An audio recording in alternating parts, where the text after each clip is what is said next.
Hello, friends. Welcome to Looking Up. This is a podcast for Christian women. For those of you who are interested in things that are related to God and to Christianity and home life and friendship and laughter and those kind of things, that's what we like to talk about. We get together weekly and we just have a fun conversation, and then we have a topic usually. So we are glad that you've joined us. And I am Carla Moore, one of your hosts, and Kathy Pollard is with me. She's in Bowling Green, Kentucky, and I am in Denver, Colorado. And we're glad that you've joined us. And what is going on in Bowling Green, Kentucky today, Kathy? In Bowling Green, I don't even know. I live out in the country. What's going on in the country today, Kathy? Well, I like how you said a little bit of laughter, a little bit of conversation, how you described what we do. That was perfect. Well, I will tell you, the other night we came home and it was storming and lightning lit up the porch, the side door porch area that we walk into. And Neil went all hero on me and said, "Kathy, get back." And he like takes his arm and he puts me behind him, just like you see in the movies. And I had this moment of panic of I was scared to look over my shoulder because whatever he saw was not good. What was it? It was a possum. Oh. And we keep our cat Leon, we keep her food up on the rail of the porch so the chickens don't come eat it. Well, when he first glanced in that direction, he thought Leon was at her bowl eating her food, but it was a possum. And that thing just stared us down and was not afraid. No, was not afraid at all. And we had a shovel nearby. So Neil grabbed the shovel and he started banging the porch, banging the chair next to the rail, and he didn't budge. He just kept staring him down. Yeah. And so finally he took the shovel and hit the possum. And he, jumped down and took off running. But that was our welcome home committee. Animal control activists, no possums were harmed in the beating of the possum off the porch. We did see him run away, so he's fine. I had no idea they were that bold. And we've gotten some unsavory critters hanging around because that was Sunday night. The Sunday night before, we had people over after church and there was skunk smell really strongly. You could smell it as soon as you hit our driveway. And it smelled so strong as you're coming in our door that there must be a family under the deck or something. That's how strong it was. No, and that's not good. Yeah, it was like, welcome to our house. And then this Sunday night, there's a possum on the porch. So I was thinking, what is going on with the unwelcome critters around here? Possum's not as bad as a skunk. Did I ever tell you about the skunk in our campsite one time with Aaron? Sounds like an article topic, a title. Well, there's a game called The Skunk in Our Campsite. But this was when Jackson was like 2 and Emmy would have been like 8 or 9 months old, maybe a little bit older. And we were camping down at the Bend. We don't always, but that's kind of our family place that we'll go occasionally. And John and I had taken an RV. We borrowed a friend's RV and parked it down there, but they were tent camping. So John and Jordan were off across the river fishing. And so Aaron had put Jackson and Emmy to sleep in the tent. And then we had a fire in the middle of the campsite. And then the RV was over on the other side, across from the tent. And she and I were just sitting at the fire. We were talking about things. And then all of a sudden, this little skunk critter noses into the campsite. And it's like, there's nothing scarier than a skunk because, it's not deadly, but it's dangerous. Like you don't want to scare it. What do? You don't want to scare it because it's going to spray you. So we jumped up and we ran into the RV. and they were like, wait a minute, what are we doing? You left the kids in the tent. And they were like, I don't know, 30 yards away. Oh, no. But we didn't know what to do to get rid of the skunk. Because again, you don't want to scare the skunk. It's going to spray. So we started playing music real loud, thinking the music would scare it away. No, it didn't do anything. And we started kind of stepping on the floor of the RV and making noise, trying to get it to move away. And it just kept getting closer and closer. Then I got the flashlight out and I was trying to signal John and Jordan across the river for them to come back. SOS. Finally, it went away, but it was like I just realized that there's nothing really more threatening than a skunk, because unless you are going to shoot it, but even then, if you don't get it just right, you're going to get sprayed and your whole campsite's going to be ruined. So we saw it again the next day. He made a little, I guess he had a home not too far away, but yeah. He wanted to roast a hot dog over the fire. Or eat the kids' drippings of their s'mores or whatever. But yeah, skunks are not good. I hope that you don't have a family. Did you look that up afterwards? What are you supposed to do? I don't know. I did not look it up. Trap them away from your campsite. Put a fence around your campsite. Throw your sleeping bag over it. I'm sure that's a great suggestion. Get close enough to throw a big sleeping bag over. Zip it up inside. Okay. Note to self, don't ask Kathy for advice how to deal with skunks. Or take me camping. That too. Yeah. Well, I'm not a very experienced camper, but anyway, we've laughed about that for a long time after that. Well, what's going on in Denver? We got a surprise snow this morning. Earlier this week, they were saying like 3 to 6 inches. And then this morning on the news, they said it's not going to snow. If it's going to rain / snow, but no accumulation. And then by like 9 o'clock, the parking lot was covered, but it's gone now. We've had 60s all week so far, and supposed to be in the 60s the rest of the week. So it's too warm for it to stick. But anyway, it's pretty. It got up to 76 here yesterday. Oh, that sounds glorious. Oh yeah, and look at this. Isn't that pretty? Oh, you've got some springtime. Bright yellow daffodils. These are not from my yard. So yesterday I actually did walk around my yard seeing if I could find something pretty to bring in and put in my kitchen. And I didn't find anything. And then we went by and saw Kelly Nix yesterday, and she gave me this jar of daffodils from her yard because she has spring bulbs planted and I have none. And so things are already coming up then. Oh yeah, her hyacinths are coming up. And so I just thought the timing of that was so coincidental, because I had actually walked around and tried to find something for my kitchen and couldn't. And then she gave me this whole vase of pretty bright green, cheery daffodils. So so pretty. Well, I imagine there's bluebonnets coming up in Texas. That's our spring. That's our hint of spring. And I hope we don't miss them, because we won't get back there until late March. But love driving back home this time of year, because you get to go through. I mean, it's so noticeable once you kind of cross that border between New Mexico and Texas and start heading south. It just greens up, and it's the prettiest time of year down there. And it doesn't last very long. The heat comes on pretty quick. But daylight savings is coming. How do you feel about that? I don't know. I mean, we lose an hour of sleep, right? Just for a little while. I mean, I only noticed that for a few days. But that means I always get confused. So it'll be lighter. Spring forward. Later. Be lighter later in the evening, but it'll be a little bit darker later in the morning for a little while. Right. Right. But because you live on the edge of that time zone, I'm sure it's more pronounced for you, but I always look forward to it so much, because you can go outside after supper and take a walk, and it's just, I'm ready for it. But I know it seems to, people are always pretty polarized about daylight savings. They either hate it or love it, but I'm in the camp of loving it. Yeah, I'm ready for it. I've started taking some vitamin D, because I feel like I've been missing the sunshine. Well, did y'all have a storm after that? The last time we recorded, it was getting so dark there. Did it storm that night? It did. It wasn't bad, but it did get stormy. Some thunder and lightning and rain. And Well, what's going on there? Did you do anything over the weekend?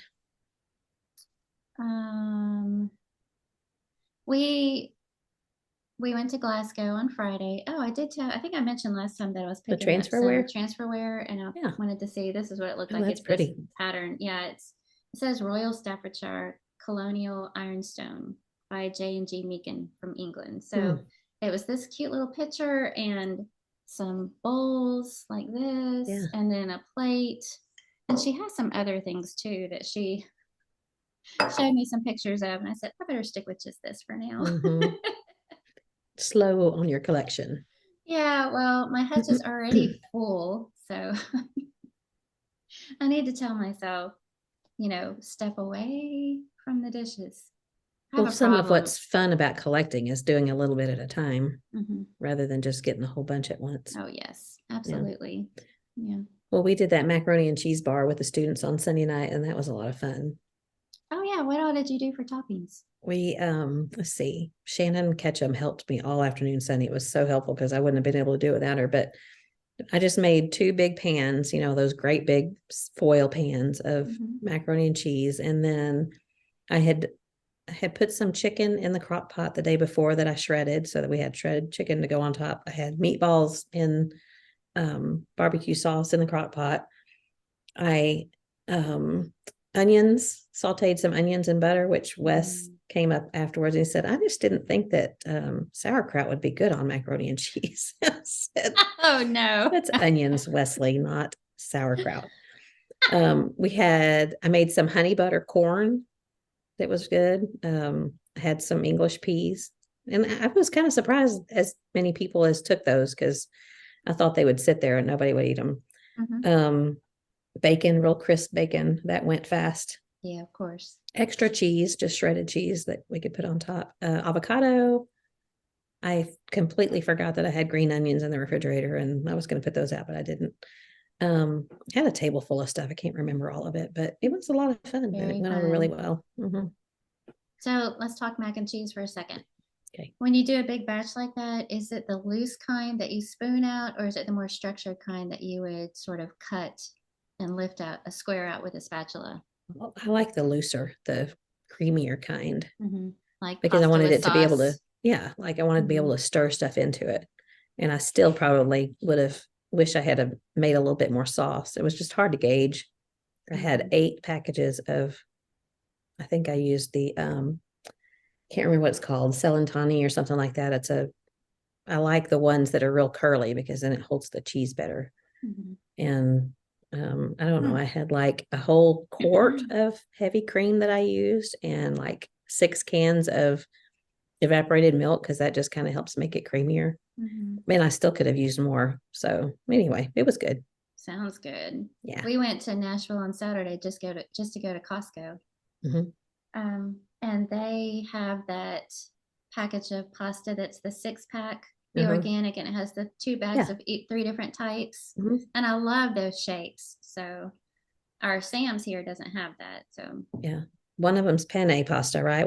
There's some curly ones, but I can't remember. I usually end up not using the penne pasta though, because I don't know, it's kind of hard to chase around your plate. Yeah, it's funny because I think that's probably my least favorite, and that's Neil's favorite. Okay. We're compatible like that. Yeah. He eats the ones you don't want and vice versa. That's right. Yeah. Well, did you do anything else? Nope. It was a pretty quiet weekend. Like I said, we went to Glasgow on Friday, Nashville on Saturday, and the rest of it was just kind of errands and kicking around. And errands, yeah. We went and saw the teachers meeting on Sunday. Oh, that sounds like a good weekend though. We went and saw episodes 4, 5, and 6 of The Chosen. Oh. And I mean, it was really good. Lynn had told me that I would not cry, but I cried all the way through it. Not so much sad tears, but just touched tears.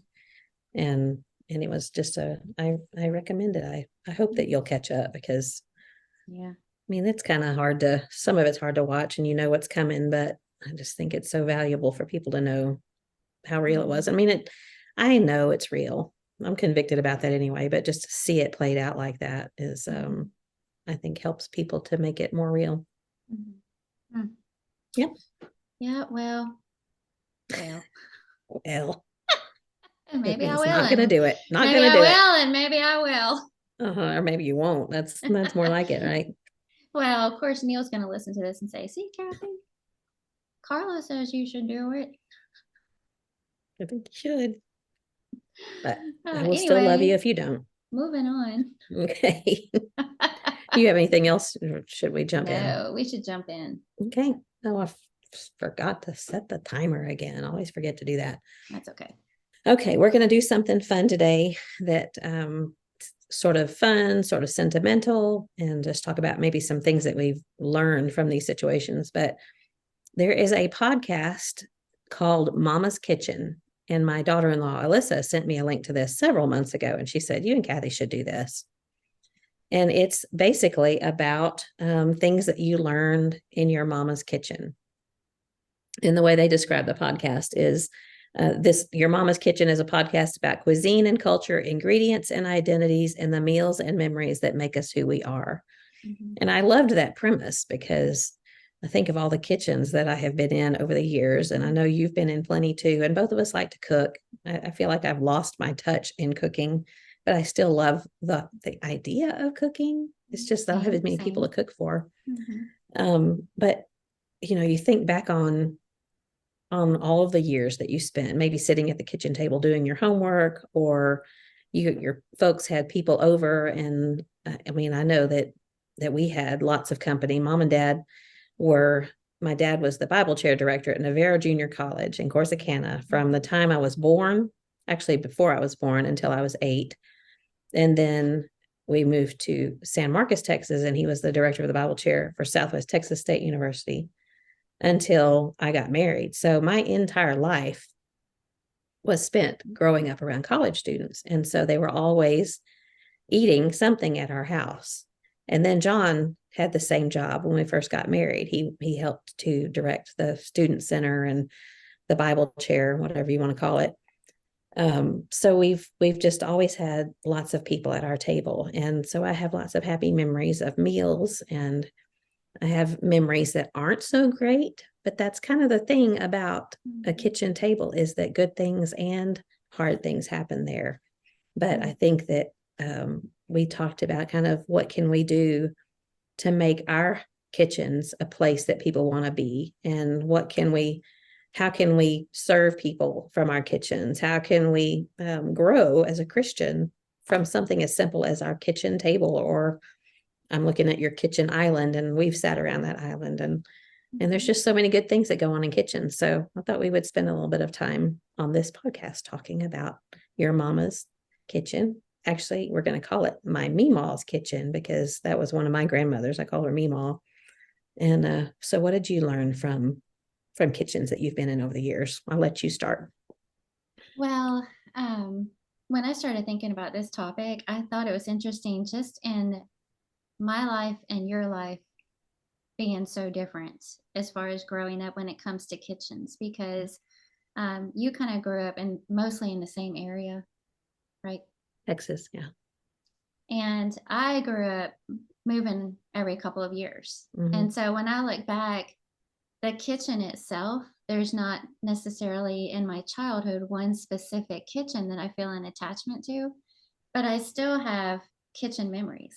Mm-hmm. And to me, that's kind of encouraging because, it's the life that happens, the people that you spend time with. And when I started thinking back over it, when you brought up this topic, I was thinking about people that I've spent time in the kitchen with that are related to me and the people that aren't. And how is that not just the coziest place in somebody's house? And it seems like when you have people over, you can set things a certain way in the living room so that there'll be, maybe you light a candle in there and you put on some soft music in there and you have a throw on the side of the couch in there. Mm-hmm. But where does everybody end up? In the kitchen, and standing around your island and visiting or, whatever. And I remember I watched one YouTube video by Shay Elliott. I think I bring her up a lot on this podcast, but she moved a little sofa into her kitchen for that reason. She said, everybody lands here anyway, so might as well make it comfortable, But so as far as what I learned in the kitchen, I can see how from the time I was younger, with my mom, it would have been sort of like what you brought up. Mm-hmm. we didn't have college ministry, but we always had people over. Mm-hmm. And it seems like my mom and dad always had people over for fun and for ministry. They were always having their friends over to play cards or whatever. And my sister and I were the ones that popped the popcorn and poured the drinks for them and things like that. And then they were always having the youth group over, and we had kids playing ping pong and pizza and, all that kind of stuff. So there was a lot of people in and out of the kitchens.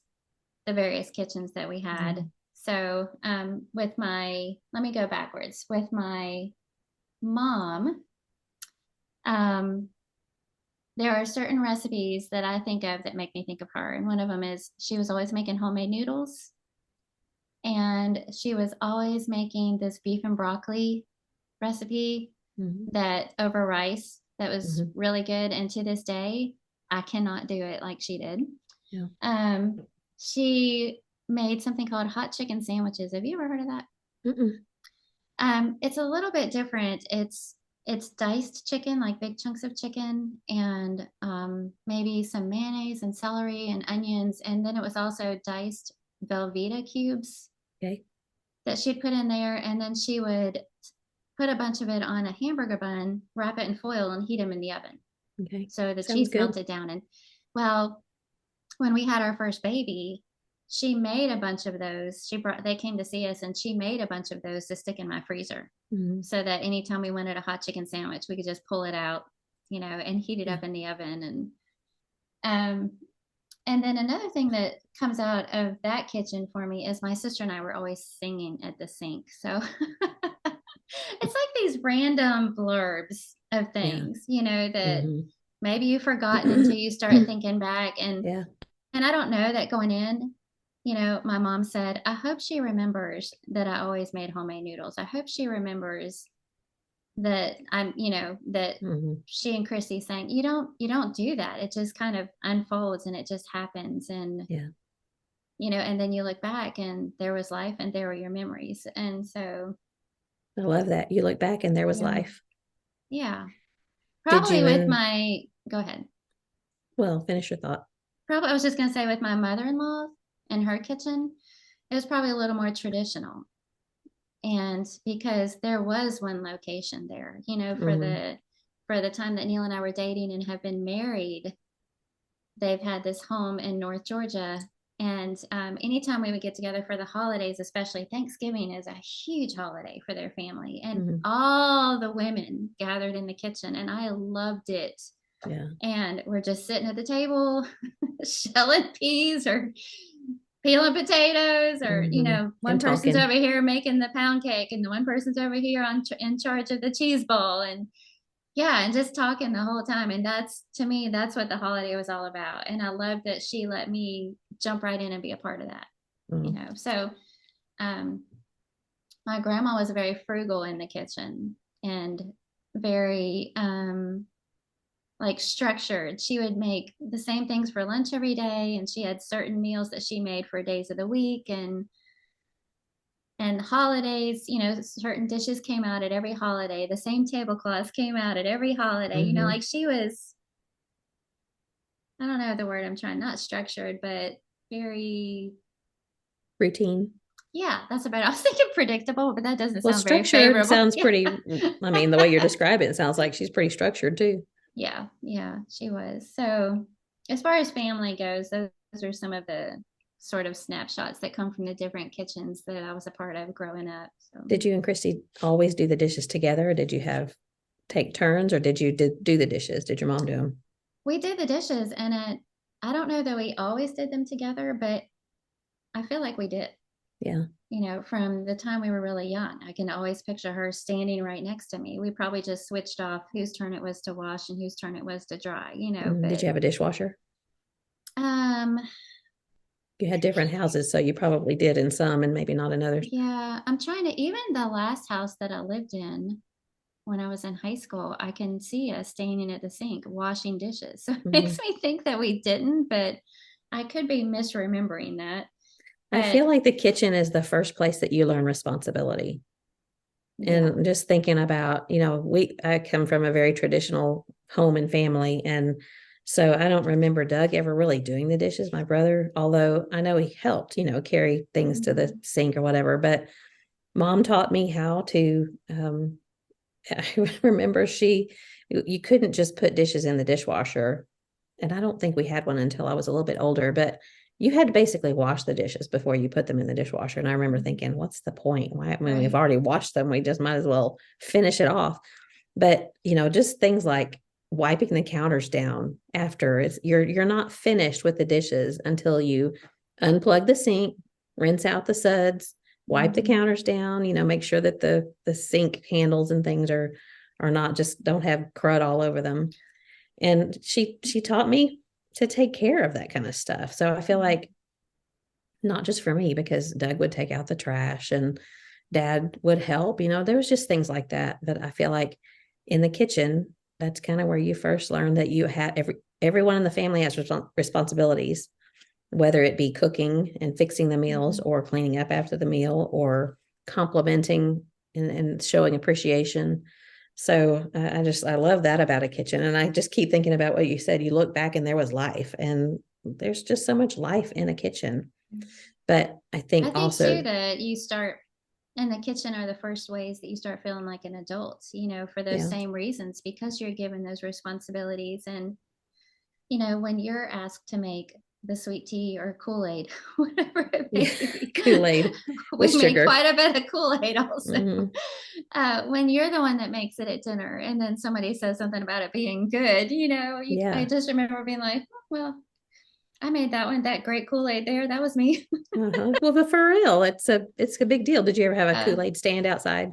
No. I did that once or twice. But what you said reminded me. Had a lemonade stand, but yeah, Kool-Aid was my deal. My daughter-in-law, I asked both of our families and for some memories from their kitchens. And one of the things that Alyssa said about her mom teaching her at an early age to make spaghetti and garlic bread. And this is what Alyssa said: I knew my contribution mattered in my family. Yes, and I think, that's kind of what you're talking about, that it just makes you feel like, oh, I did something for my family. And well, especially when you have company and you're handed you're the one that's put the silverware around the table or asked if anybody needed a drink refill. I don't know. I can just remember feeling like a little grown up when I was given that responsibility. My job was always to grate cheese, and I always hated grating cheese. Yes. Probably grated a little bit of my finger in each one of those piles of cheese. Peeling potatoes and grating. To this day, if the girls are here and they ask how they can help, I hate to say it, but I'm like, can somebody peel the potatoes? Nowadays you can buy them already peeled. But mine was grating cheese and setting the table. And that was just tradition. Well, speaking of Alyssa, since you brought that, oops, she told me not to mention her name. Edit. You would have figured it out anyway, but she did send me this little thing that she said that you would never share anything about yourself like this. So she shared it, and I thought it was really sweet, but I'll just hit some highlights here. She said, my mother-in-law's kitchen is where I met her for the first time, which feels all too appropriate. It's the same kitchen the boys were raised in, so you can imagine how special it is to eat some of her same recipes right where my husband did growing up. Her kitchen is full of family stories being told because John always makes his way in there for food, and he's a master storyteller. The counter is home to the feast that we all dive into at family get-togethers. It's also the spot I've cried big tears at. Carla creates a safe place in her kitchen to live life honestly. I thought that could have been highlighted because that is so true. She'll give you this space to cry and look down at the homemade granola she's stirring in the pan and eventually look up with shared tears. It's a kitchen that sings and a kitchen that prays. And it's a kitchen that has a lot of laughter. If you know Carla for any amount of time, you probably spent time with her in her kitchen. It's her place where she knows you, where she shows you she loves you wholeheartedly and whole-belliedly, she said, new word. I know all of us daughter-in-laws can attest to this. She's a sweetheart. Yes, I loved that. Well, that is my happy place. I don't know why. And sometimes I feel like I hide in the kitchen almost. Yes. Our kitchen at home, you've been there. So, when you walk in the front door, which nobody really goes to the front door. Most people go to the back door. But if you walk in the front door, it's immediately to the right. And I know you know this, but when we built that house in 1995, John's parents gave us some acreage, and we were able to use that land to be equity for a house. And so we built a house then. And we were able to kind of choose the way we wanted to do it. And it's a big bar right as you look into the kitchen, where my sink is right there. And the model house that we looked at had a bar that was raised, like you put bar stools at. Oh yeah. But I had also seen another one that had a flat bar that I thought would be just fabulous for serving, that's where you can spread out all of your dishes. If you have a big bunch of people over, I could put my cutting mat and my sewing machine there. So at the time, I remember my mom saying, I don't know if you're going to want it to be flat like that, because if your kitchen is so obvious when you walk in the door, what if you have dishes in your sink? Oh, what if I have dishes in my sink? I always have dishes in my sink. But she was just making the point that what if I wanted to like hide them? Yeah, there's no hiding. Yeah. So I thought, no, I'd rather have this big flat open bar. And I've been so glad that I did that 25-ish years ago, because we have used that and used it. And I mean, changed diapers on it. Of course, we've cleaned it after we've changed diapers on it. But I mean, Micah was born and raised in that house, which is very, very unusual for a preacher family to stay in one house. But he was born until he moved out when he went to college. And then the other two were just like 8 and 6 years old. Jordan and Jacob were. But it's just such a place of happy memories. We and maybe not some so happy too. There was some hard stuff there, but our dining room had carpet in it. Don't know why. I don't either. Don't understand how that could have ever happened. That's the way it was in the model home. Yeah. And it looked pretty for about, I don't know, a month or so. And then 3 boys, carpet, spaghetti. No carpet in the dining room or the bathroom. Bathroom's almost worse even. Yeah. Especially with 3 boys. Anyway, I digress. But we ended up changing the carpet. We took it out ourselves and replaced it with tile after they were grown. The boys helped us do that. They were grown and gone. But anyway, it's my happy place. But sometimes I feel like I go in there when I don't know what to do with myself. I go stand behind the sink and wash dishes or whatever. It's just weird. One of my oddities about myself. But I love being in the kitchen. It's just Isn't a happy it interesting place. How I'm sure you've been in somebody's home that probably isn't set up perfectly for entertaining, but it always works out. Yeah. We've had houses that probably didn't have the best setup, and growing up, we've, lived in a whole bunch of different houses, but it always works out. Whether it's a small crowd or a big crowd, everybody finds a place to land and enjoys being there, so it doesn't have to have this perfect arrangement. Right. You're still creating memories even in the imperfect environment.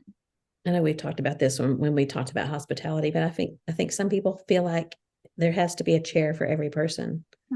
And I mean, it would depend on who you had. If it was a lot of older people who have difficulty standing, then you would want to have seats for them. But I think of all the young people, they just go find a corner to stand in or sit on the floor or whatever. And you don't have to have a place for everyone to sit. It just doesn't work that way. Like you're saying, it finds a way of working out.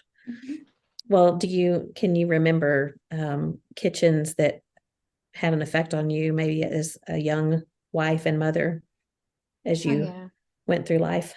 Oh yeah. I mean, from my very early years, there's a couple ladies in particular. And when we first got married, we lived in Livingston, Alabama. And one of the members there, her name was Zia, Zelia, Zia Stevens. She's the one that had me into her kitchen and taught me how to make jam. We made peach jam and homemade biscuits, and she taught me like this perfect marinade that you marinate chicken in overnight, and then when you throw it on the grill, it almost tastes like steak. It is so good. And I need that recipe. Yeah, so she just kind of took me under her wing. And another lady that did that there was a woman who wasn't very much older than me, Shelly Holder. She's only 7 years older than me, but at the time that seemed a lot older. Yeah. Since I was 20. But she was the same way. She was always having me over and showing me like practical things in the kitchen and in the house. And I can still very clearly see her kitchen. And she had small children, and, she just invited me in to join her life and said, here's what I do with onions, and here's how I make pizza, and here's what I clean my bathtub with. I even knew that. Yeah. It's a good friend. Yeah. And I still remember the first kitchen that I thought was just beautiful. And that was Kay Young, her from Cold Harbor in Virginia. Yeah. And her kitchen is just, she has a lot of red in her kitchen and a lot of antique kitchen tools on the wall, and I just thought it was so, so beautiful. That was the first kitchen that I was just like, I love this place. And of course, they were very hospitable also. Was that before they added on the room behind it? Mm-mm. So you're just talking about just the kitchen, the eat-in kitchen? Yes. Yeah. Yeah. Yeah.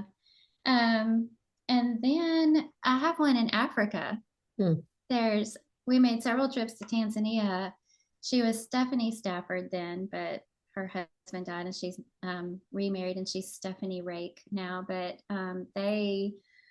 all the meals that we ever ate in their home were so good. But my yeast roll recipe is hers that I wrote down on a scrap sheet of paper while we were there. Yeah. And so every time I make them, and I use the same recipe for our cinnamon rolls, every time I make them, I think of her, and I'm just transported back to Tanzania and her kitchen.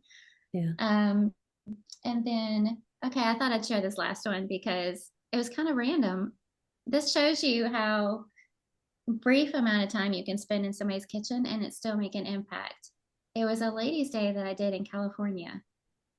And the people I stayed with were David and Jeanette Lee.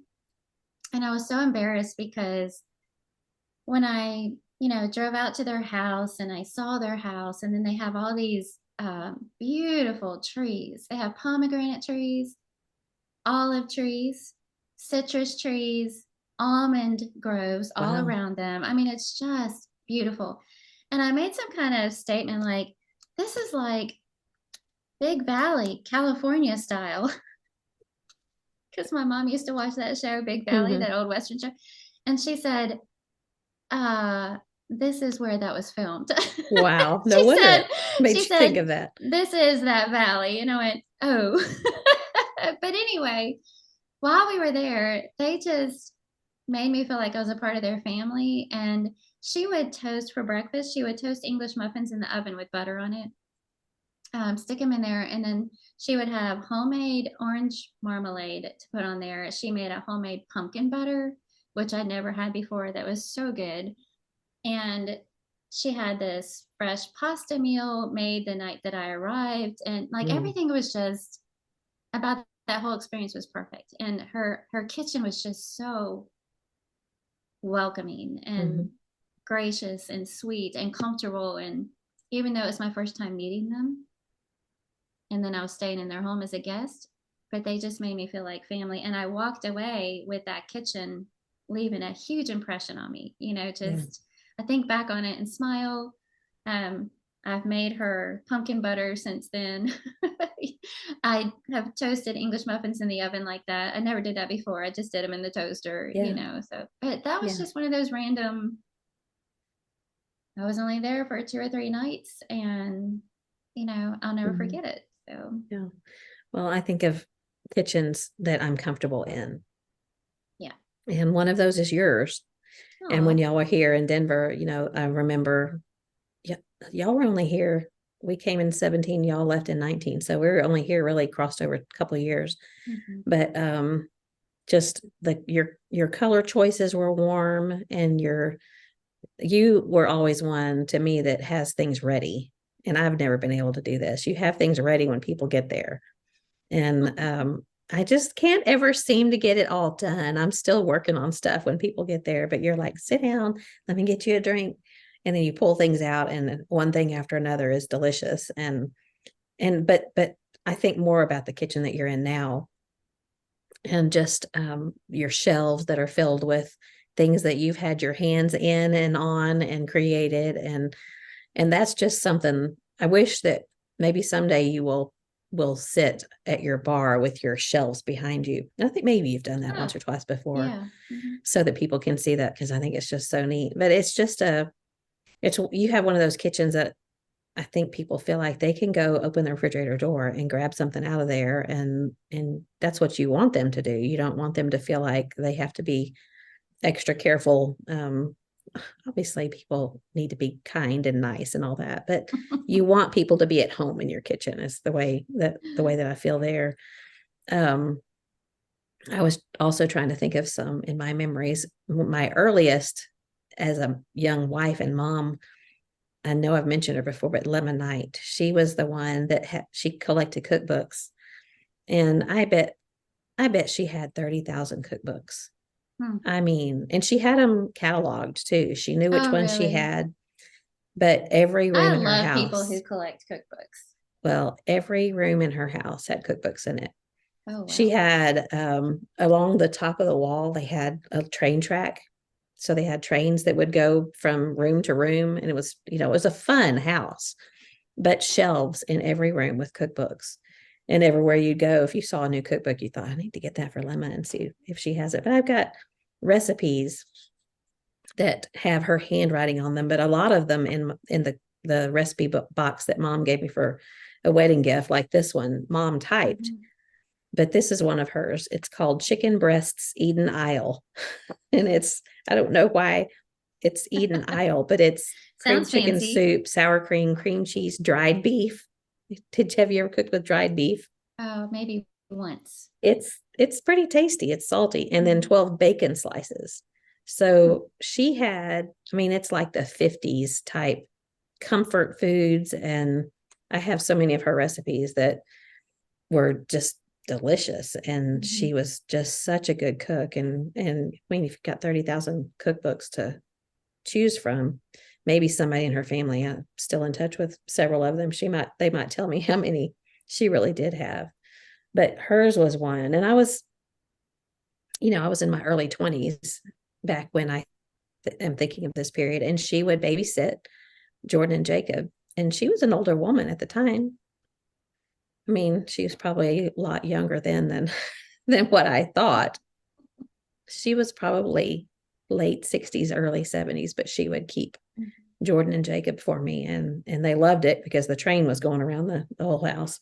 But then I thought about Kay Youngs. I thought it was funny that you brought her up, although I kind of figured you would.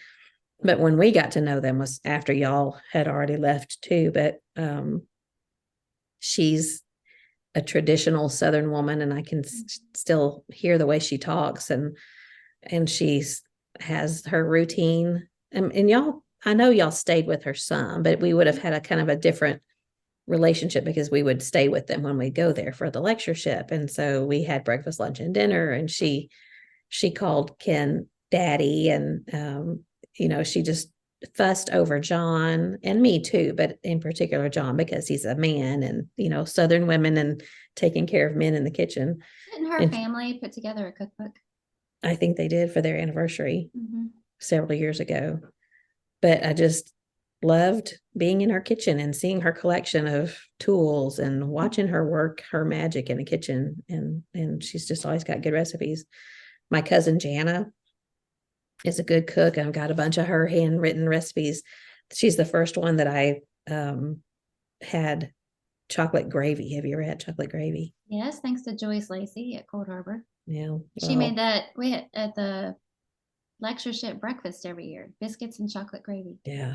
Well, I mean, it's just like eat it with a spoon good. And I can't make it like Jana. I've tried it lots of times, but either I get it grainy and the sugar doesn't dissolve or something. I've never tried to make it. Well, it looks easy, but it's not. But anyway, I just think about people that come to mind when I think of homey kitchens and places that I enjoy being. And what is it about a kitchen that draws you in? What is it? What is it that we can do maybe to make our kitchens a welcoming and warm place where people are comfortable? Do you have any ideas about that? Well, I think we've brought this up before on the hospitality podcast, but I don't know why the first word that pops into my head is imperfect. Yeah. But I think it just helps me relax. And when I walk into somebody's kitchen for the first time and I can just kind of sit down or be put to a task, and if everything's just not so perfect, for some reason it just makes me relax and feel at ease. And whereas, not that there's anything wrong with having everything just so, but there's a sense in which that makes me feel a little bit more anxious. Yeah. I'm sure that's my own insecurities, and there's some deep-rooted problem with me there, but just a natural confidence and somebody's ability to make people feel welcome. Just, I don't know. It's not so much the kitchen itself as the demeanor of the person who has invited you into that kitchen. Exactly. Yeah. Yeah. A welcoming feel and comfortable. And I think that's such a great way of saying just not perfection, because I think so many of us feel like we have to have the perfectly set table or the perfectly clean kitchen, but that's where we live the most, and that's where the most messes are made. And I was just thinking about, I can't remember why this came up, but someone is probably right when we first moved into that house in the late 90s. We had the students from the Southwest School of Bible Studies over, and I had a bunch of 3-liter, 2-liter, 3-liter sodas that we were pouring drinks from. And I don't remember who it was. I blocked it from my mind probably, but they were pouring drinks out of these, a Coke into the plastic cups. And my house was still fairly new. And this person dropped that 3-liter of Coke and tried to catch it with her foot. And it was open and kicked it basically. And it was sugar Coke, so that was, well, my oven at home has those like vents at the very top, the little indentations, and Coke went all in there and then dripped down inside because the glass oven, the glass on the door is insulated, and it dripped down in there. And there's no getting any of that back. Nope. So it was like a christening for my nice, clean kitchen. Right. And so every time I look at that impossible to clean vented part of my stove door, I thought, oh, great. Well, so this is imperfect. Welcome to my messy kitchen. It's like, you're going to try to be perfect? Nope, not going to be perfect. Well, and too, I was thinking back to maybe, I guess it was last summer. We thought we were going to watch somebody's game and found out that we had the date wrong. It was actually, a few days later or the following weekend or something like that. And so we were contacting Barrett and Hillary Hammer, like, what field are you on? We can't find you guys. And they said, oh, the game's not tonight, And so anyway, we're like, whoops. And they turned right around and said, we're just about to sit down to dinner. Why don't you come over? And Neil and I are looking at each other like, do they mean now? Right now? Just right now? And they did. Just spontaneously like that. Yeah, they got kids. Yeah, come on over to dinner. And so we went straight from the ball field to their house and joined them for dinner. And I just remember being so impressed because I don't know that I would ever do that. You have to have more preparation time. That's right. But they just, it was just a matter of sharing a meal. And I mean, of course, their home is beautiful anyway, and it always looks great. But they just were like, we were there. There was no game. How about you come over for dinner and we'll visit? And we did. We went over. We had a great meal with them. We visited with them. It was a lovely evening, completely unplanned. Yeah. And that just, I feel like I learned a lesson that night, and it was great. Yeah, that is a lesson to learn, that you can, nothing has to be perfect, and just be hospitable. Yeah, I love that. Well, I was remembering my grandmother's kitchens, my Meemaw and Boompah. And I can't remember why Meemaw ended up being Meemaw. Boompah was an old Spencer Tracy movie. I can't remember the name of it, but anyway, that's where they got the name. But I can still smell her kitchen. And it was just an old kind of 50s house, and it had a creaky floor, but she was kind of, she wanted things to look really nice. She always wanted things to look nice. They had a fire that burned their house down when my dad was 3. It was 1939. And I have the quilt. I've mentioned this before. I have the quilt that she wrapped my dad in, stuck him in the car, and he had to stay there until the fire was put out. But it burned everything down in their house. So my Boompah worked at Swift and Company, and his coworkers put together enough money for me, Mom, Boompah to buy a new kitchen table, hutch, and a buffet. I have the table at my house now. My mom has the hutch and the buffet, but Meemaw always wanted her table to look nice. And she had this, it's not china, it's pottery dinnerware. I don't know what the name of it is. And I came across it in Goodwill 5 or 6 years ago. And you know how when you see something that just brings back that tangible memory, and it just instantly got tears in my eyes. Obviously it wasn't hers, but it was the same pattern. I had to buy it, and it's at home in Texas. I can't show you, but just so many things that I remember about her kitchen. She had one of those address Rolodex things. Do you know what I'm talking about? That you push the little button at the bottom and it pops open, and but you slide it. Like if you want to look up the Pollard address, you slide this little thing to the P, and then you push the button and it pops open.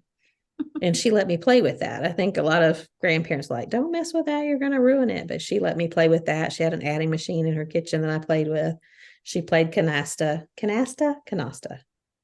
called it canasta. We always say canasta, but and so she had those cards. Probably depends on where you're from. She had a card shuffler in her kitchen that I remember, shuffling the cards or just spinning it, even if it didn't have cards in it.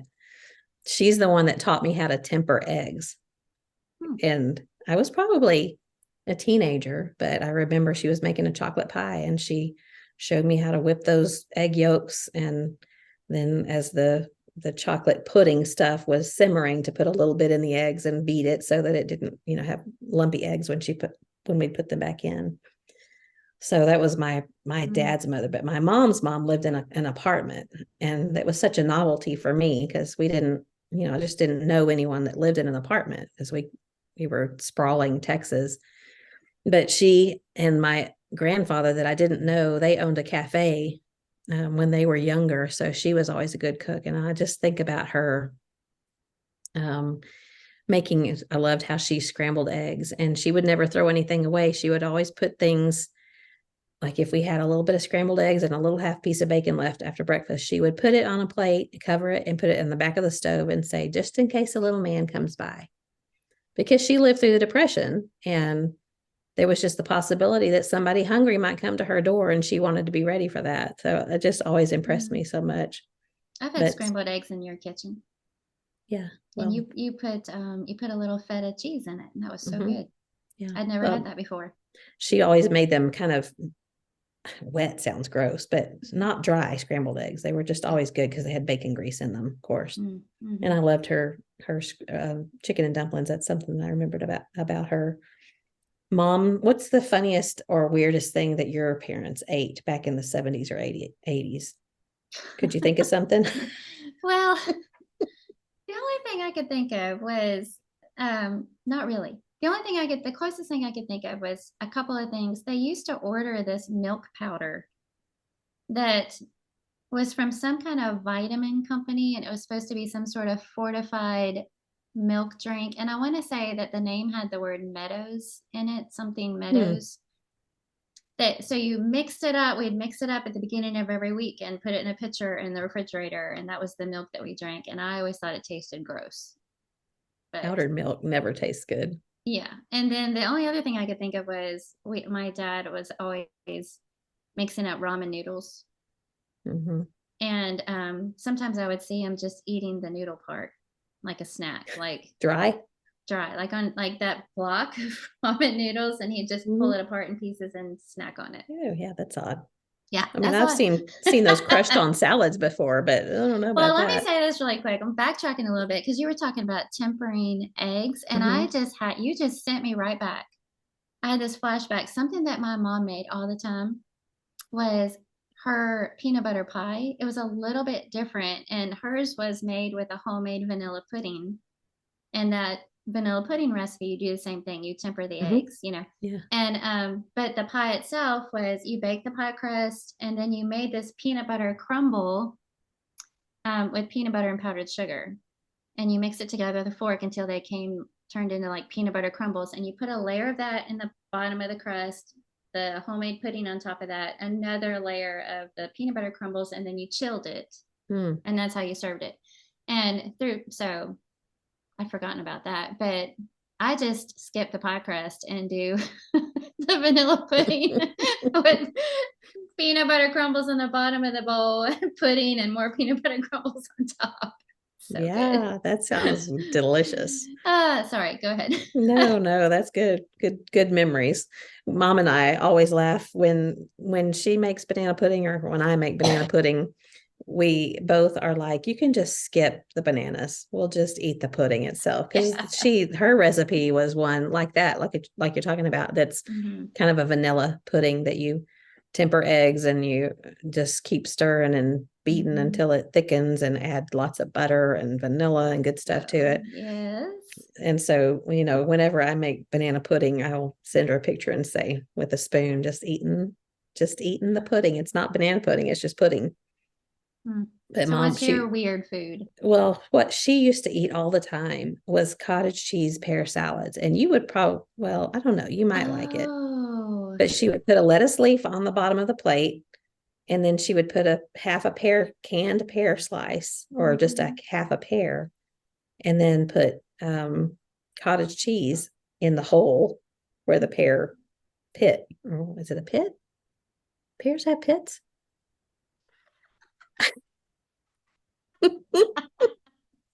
I don't like pears, so I don't. It just Did always looks deodorant. Little pear deodorant. It's down in the pit.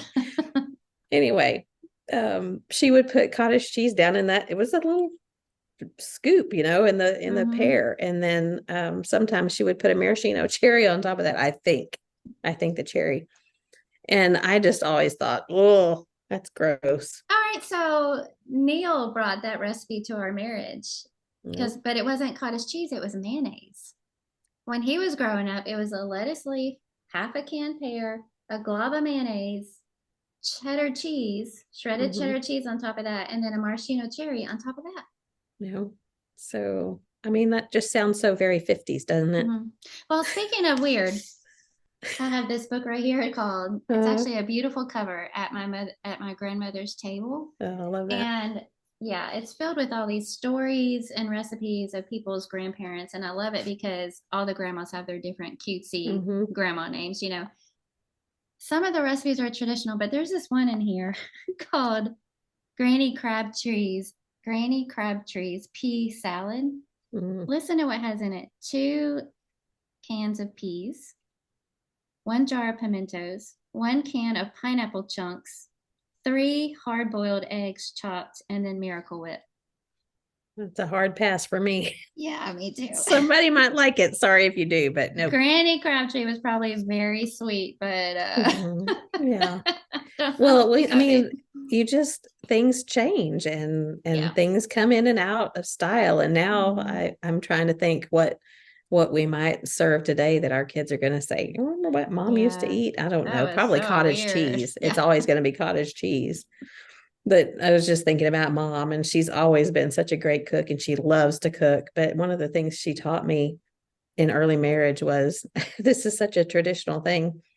If you're running behind and you don't have dinner ready when your husband comes home, just go down in the kitchen and put a little bacon grease in your skillet, get it hot, and chop some onion and brown that onion in the bacon grease. And it smells really good. And that way, when they come in, they'll be like, okay, dinner's on the way. We're going to have dinner pretty soon because it smells good in here. I walk in the door, I go, something smells good. Yeah, what you cooking? And like, I don't know what's cooking except onion right now, but it's going to be something good.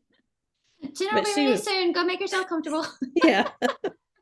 She would always take such good care of Dad, though. He loved chili. She made chili all the time for him. And she would put in like little, I don't know, pint-sized jars, the little jelly jars. Yeah, jelly jars, and freeze it.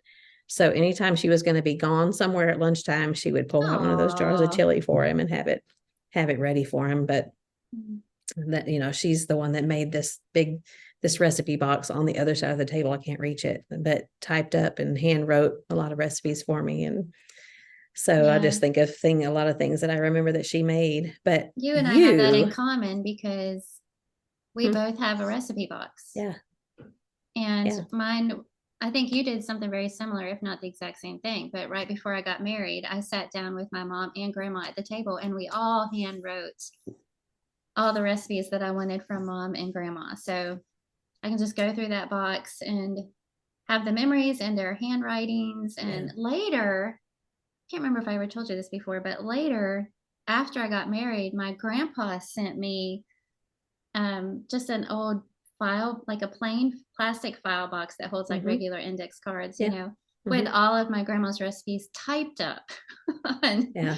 So I have some duplicates, the typed ones that grandpa gave me, and then the handwritten ones. But I Yeah. took those and framed them.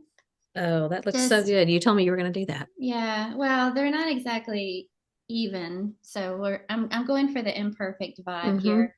But the top one is sweet potato casserole in my grandmother's handwriting. Mm-hmm. The middle one is chicken pot pie in my mom's writing, and you can see how Yeah, you've spilled splatter. things on it. Mm-hmm. Yeah, and then the bottom one is homemade noodles in my handwriting. And look how childish it looks. Can you see that? Sort of, yeah. It's kind of a So glare. yeah, I Yeah. would have been 19 Yeah. when I wrote that down, and it looks like I was like 8 when I look at that handwriting. You didn't know that 40 years later you're going to be showing it to a bunch of That's people. right. That's right. Well, mom typed these and she had stickers on all of them. I know if you're listening, you can't see this, but Oh, how see the cute. sticker. She Yeah, I had, love those kind of stickers. yeah. Well, she would type the title in red and then the recipe was in black, but then she would always put something handwritten at the bottom. Like this one was my Meemaw's White Mountain icing. This was my dad's favorite cake recipe, the icing for it. But at the bottom, she wrote, "To carry on the tradition, you must learn to do this for your dad."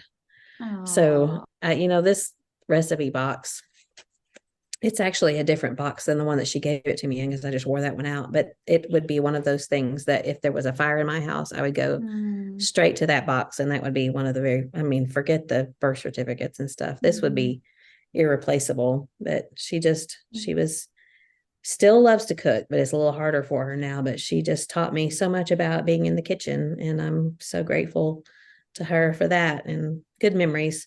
But your kitchen, really the one of us that needs to be teaching others how to make a cozy, welcoming kitchen is you. Because I've said that on this podcast before. You can take any environment and make it cozy and welcome. You can take sterile church building fellowship halls and make them somehow transform that huge space into a cozy, cheerful, welcoming space. You really have that knack.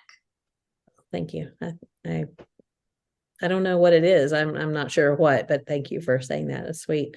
But I asked your kids, yours and mine, and of course not everybody. It's all of our kids are busy, but I got some response back from Emily.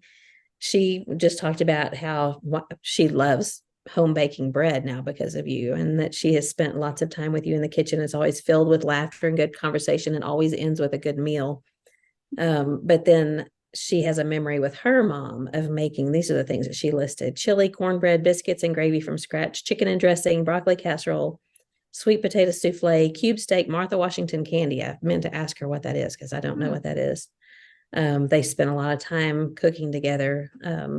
But then I've heard Carl bragging on Emily's homemade biscuits and gravy. So she learned well from her mother. She learned that well. Yeah. And then Janelle, this is what she sent me from Dale. And I just have to read it because I can just hear him saying this. He said, "When we were kids, my mom had a drawer filled with all kinds of spoons. If we got in trouble, mom would tell us to go pick out a spoon to get spanked with. I would take my time and go through each one individually to try and figure out which one would cause the least amount of pain. I would go so far as to do a test spanking with each one." I could just see him spanking himself with the spoons. Sometimes I would try and bring my mom a small one, a measuring spoon, but was told to go back and try again. And if I couldn't find the right one, then she would go pick one out for me. The lesson I learned here from my mom's kitchen was never underestimate the amount of trouble that can be stirred up with such a small spoon. But she said, he went on to say, the kitchen table was a place my mom taught us many school subjects throughout our entire childhood. But as I got older, the kitchen also became a place for many late night chats where my mom cooked up some sage wisdom. And I know you've told me before that y'all, it's just a place where you sit down with your kids sometimes and maybe not even intentionally doing that. Like you and I have had this conversation before where you said, it's not like you're sitting down and saying, let's make a memory with my child today. Yeah. But maybe we should, maybe we should be mindful of that we are making memories. It's like anything else that when you think about it, when you're intentional about it, it's a good thing. But sometimes you don't, and you still make memories and they're still good. Do you miss cooking for your boys? Yeah, I do. I do too. Do you not, or do you? I do. Yeah. I do. Some meals, some recipes I don't make because it's just the two of us, you know.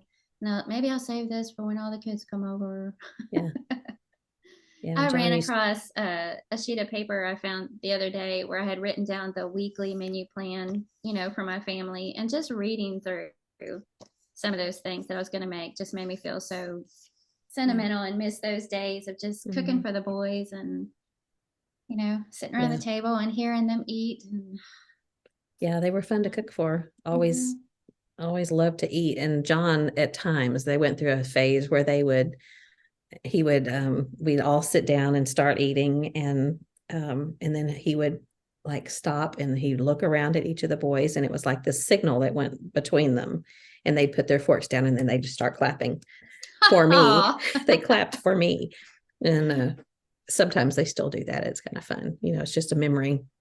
Well, Janelle, I'm sorry, I keep interrupting you today. No, you're good. Go ahead. My sister's husband trained their boys. She had 2 boys, and trained them to thank her for the meal, but also to say it was good before they could excuse themselves. They always had to thank her and tell her that the meal was good.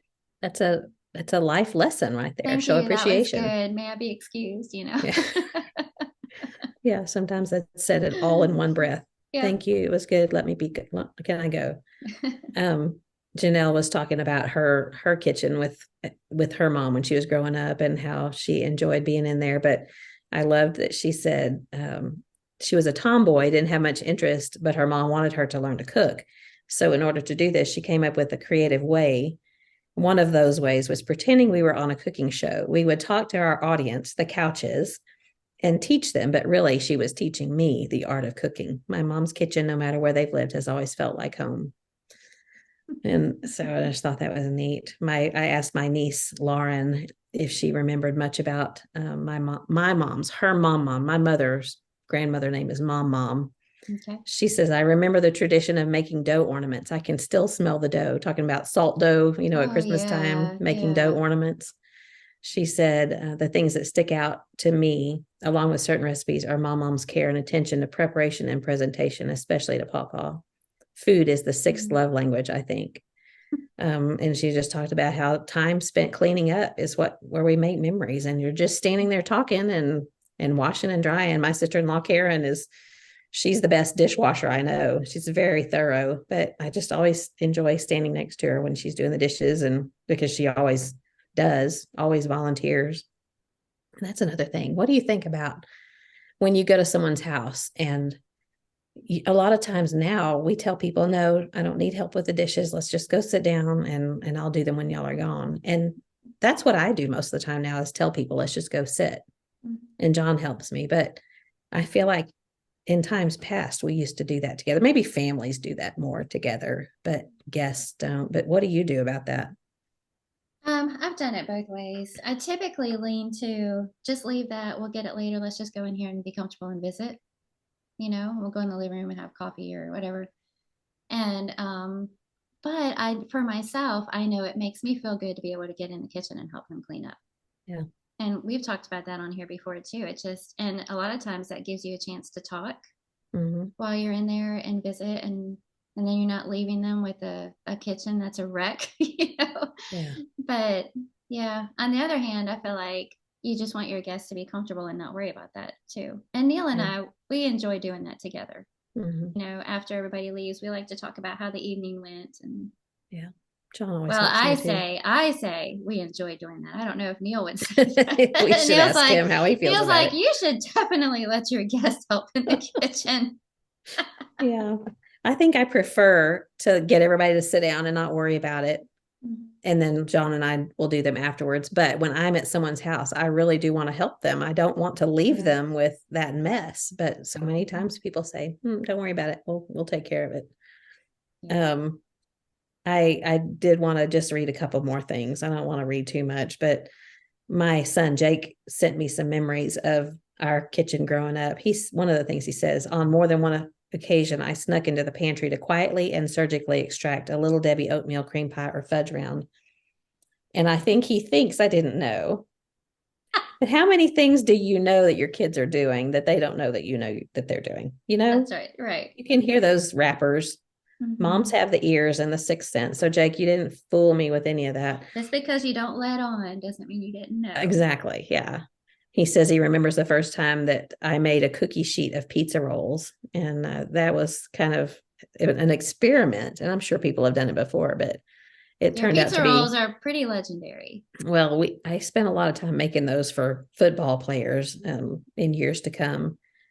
But what he said about my mom's kitchen, his mom, he said music was always playing the best music, the same music that now plays in my home. And I love that he, he's carried on that same Nat King Cole and just good 50s, the Mills Brothers and Johnny Mathis and those. He loves that kind of music.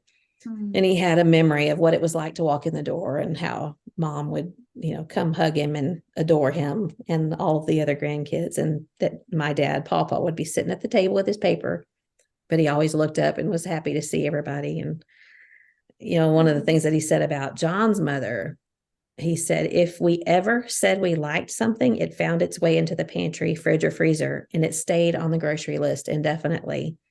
She would always smile when you came out of the kitchen holding something she bought for you. It made her happy to make us happy.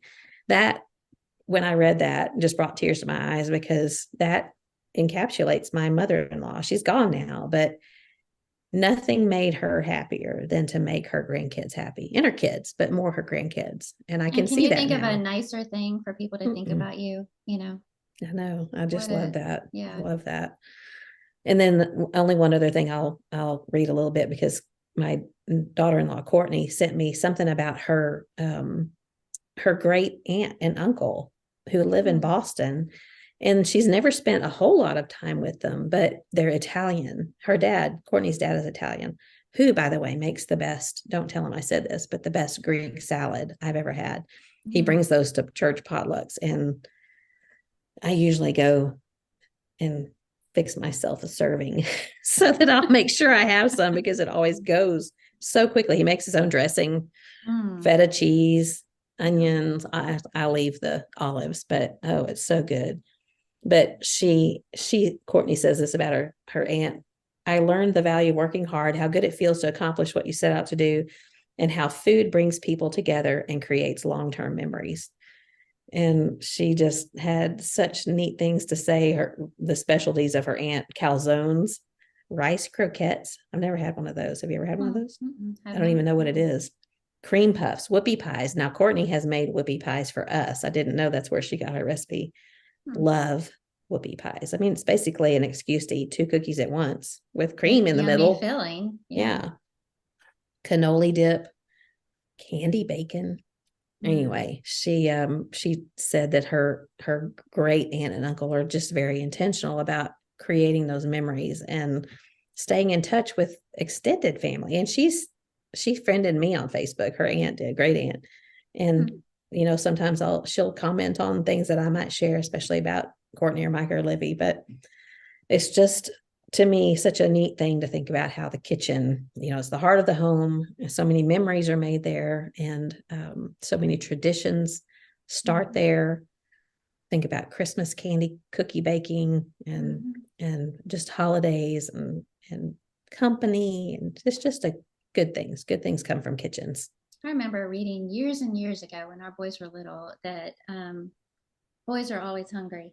So all you have to have in your kitchen is food because they just always want to eat. And that just kind of, for the longest time, would help relax me a little bit, as the boys got older and then they had all their friends and then they were teenagers and they had teenage friends and then they went to Bear Valley and they had their Bear Valley friends. And I would just always say to myself, you don't have to be cool. You just have to have food. Have food. So I thought, as long as I had food available in the kitchen, things were going to be okay. Sometimes that's harder than other times, right? I remember thinking when the boys were little that I just need a conveyor belt between HEB and my house with a milk, just constant stream of milk. The hardest point was when all of our boys started strength training, weightlifting at the gym, because then they got on this protein kick. And yeah, you couldn't just do like a baked pasta dish anymore because there's protein in it. That's too carby. I just want protein, like meat. Just give me all the meat. Just give them a spoonful of peanut butter. That's right. One of my dearest friends, Tammy Hyde, she's one of the elders' wives back in Dripping Spring, but I remember when my boys were little and hers were bigger, she gave me a tip that helped us several times. She said, before you go to a nice restaurant where your, preteen or teenage boys are going to want to buy 3 different plates, she said, stop at the grocery store and buy one of those loaves of French bread, tear it in half, hand them each a half of that French bread, let them eat that. And then that will like pack their stomach so they're not quite as hungry when you get to the restaurant. And I've thought about that. And we did that a few times because otherwise they did want, I need one of these, one of these, one of those. So that way they're filled up a little bit before they get to the restaurant. So those of you who have teenage boys, you're welcome. That's your tip for the day. Yeah. We went on a trip one time to New Orleans, and we kept trying to find a restaurant. Either the wait was too long or it was closed, or we just had the worst luck. And we ended, after driving around all this time, we ended up at Taco Bell after all of that. And we were all kind of bummed. This is our one night in New Orleans and we're going to Taco Bell. So we told the boys, you can order whatever you want. I mean, how bad can it be, right? It's Taco Bell. And they I bet they did some damage. Ordered the family pack themselves, like each one had a family pack. And the people behind the counter were so intrigued by that they watched them to see if they would actually eat the whole thing. And they did. I think of Carl at Gunther Tootie's one time ordering or maybe it was somewhere else. No, Gunther Tootie's was cheese curds. And then one time I remember him ordering a burger that had macaroni and cheese on it. I thought, sounds pretty good. It's one of those things that I'm too dignified and old to order, but I did watch him eat it with interest. If Carl is ever on a podcast 30 years from now and asked about kitchens that had an impact on him, yours will make that list. I distinctly remember, yes, how good you were to him when he was going through the school, always feeding him, inviting him over. Fun to feed. Yeah. Well, this has been a fun discussion, and we probably ought to wrap it up. We're getting on into past an hour. So I've loved hearing your stories. I love just thinking about memories of people that we love and the histories around a kitchen table. And I know there's so many other things that I can't remember, but those were just the ones that came to mind. And I love being in your kitchen. It's one of my favorite happy places to be. So we would love to hear. Yeah, we would love to hear from those of you who are listening about your favorite kitchen memories, maybe what your Meemaw's kitchen was like, or your mama's kitchen, and things that were memorable to you. It's good to look back with fondness on our memories and maybe even go tell these people what an impact they had on you. That would be a good thing to do too. That's a great idea. Yeah, things that you remember. Who doesn't like being told, I remember this about you, especially if it's not something bad. Exactly. Yeah. Do you have something good for you? I do. Okay. Do you want me to go first? If you want to. Mine is a poem. Which is kind of different because I'm not normally all that into poetry, but this is something that I remember sharing with my boys when they were younger on different occasions. And they may not even remember me sharing this with them because I don't know that they read it, but it was meaningful to me at the time, things that they were going through that I wanted them to think of. But it's called If by Rudyard Kipling. Hopefully I can finish it without crying. Oh boy. Yeah. It says, if you can keep your head when all about you are losing theirs and blaming it on you, if you can trust yourself when all men doubt you, but make allowance for their doubting too, if you can wait and not be tired by waiting or being lied about, don't deal in lies, or being hated, don't give way to hating, and yet don't look too good nor talk too wise.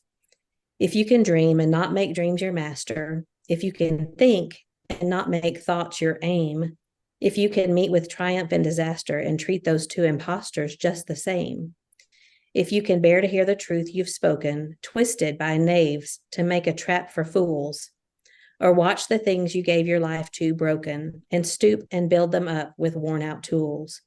If you can make one heap of all your winnings and risk it on one turn of pitch and toss and lose and start again at your beginnings and never breathe a word about your loss. If you can force your heart and nerve and sinew to serve your turn long after they're gone, and so hold on when there is nothing in you except the will which says to them, hold on. If you can talk with crowds and keep your virtue, or walk with kings nor lose the common touch, if neither foes nor loving friends can hurt you, if all men count with you but none too much, if you can fill the unforgiving minute with 60 seconds worth of distance run, yours is the earth and everything that's in it. And which is more, you'll be a man, my son. Oh, man. It's that last line that gets me every time. There's just something about it. All these things that are hard that they go through in life. But yet, if you can take care of these things and you can not put too much stock in things that don't really matter, then you'll be a man, my son. I love that poem. Knew I was going to do that. I definitely should have gone first.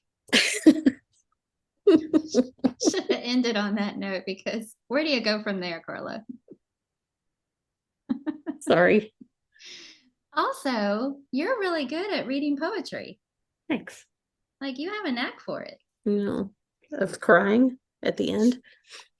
No, you know how to do it without it being sing song. Like, that was very good. Sing song. All right, well, mine's a recipe.